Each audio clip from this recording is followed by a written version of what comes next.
ఎన్టీఆర్ జిల్లా జగ్గయ్యపేటలో రెండేళ్లకోసారి జరిగే పెనుగంచిప్రోలు తిరుపతమ్మ అమ్మవారి రంగుల మహోత్సవం వైభవంగా జరుగుతోంది.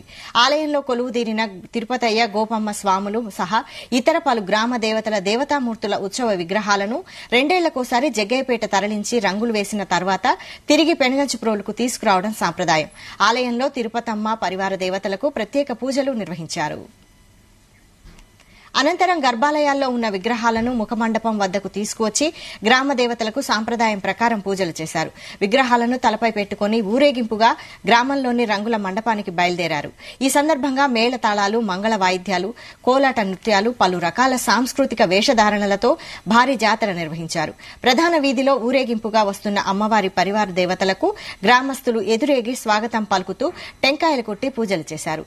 రంగుల మహోత్సవం విశిష్టతను గురించి అమ్మవారి ఆలయ ప్రధాన అర్చకులు గోపిబాబుతో మా reporter Yashwant face to face.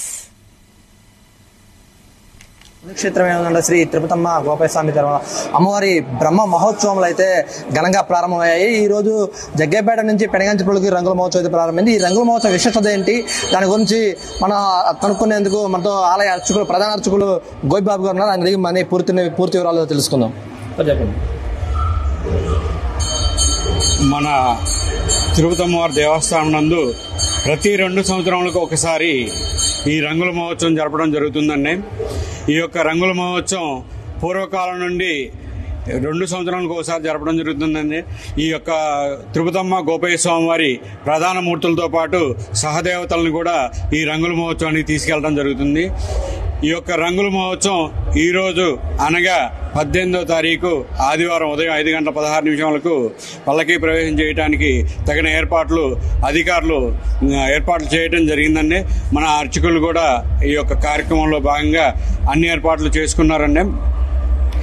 ఈ యొక్క కార్యక్రమాన్ని అమ్మవారిని పల్లకీ ప్రవేశం చేయడంతో పాటు జగ్గయ్యపేట నుండి ప్రధాన రహదారి ద్వారా చిల్లకల్లు, భీమవరం, లింగగూడెం మీదుగా పెనుగంచిప్రోలు విడిది మండపం వరకు ఈ పల్లకీల్లో తీసుకురావడం జరుగుతుందండి. ఈ విడిది మండపం వద్ద నుండి దేవస్థానం వరకు ఈ రథం మీద ఘనంగా అలంకారం చేసేసి ఈ గ్రామోత్సవంగా తీసుకొచ్చేసి దేవస్థానం నందు అమ్మవారిని ఉంచడం జరుగుతుందండి.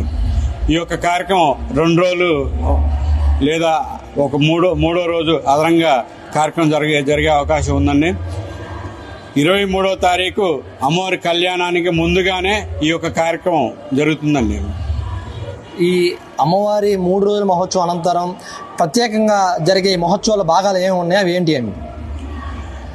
ఈ రంగుల మహోత్సవం అనంతరం అమ్మవారి కళ్యాణ మహోత్సవం అయిన తెల్లవారుజామున 2వ రోజు జలబిందెల మహోత్సవం, 3వ రోజు ఉదయ పొంగళ్ళు, 4వ రోజు దీవెన బండారు, 5వ రోజు పూర్ణాది కార్యక్రమాలు వరుసగా జరుగుతాయన్న.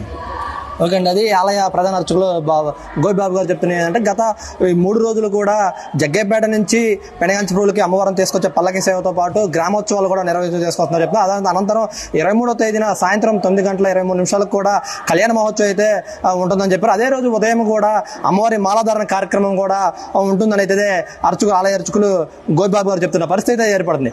యశ్వంత్, జీ న్యూస్, పెనుగంచిప్రోలు నుంచి.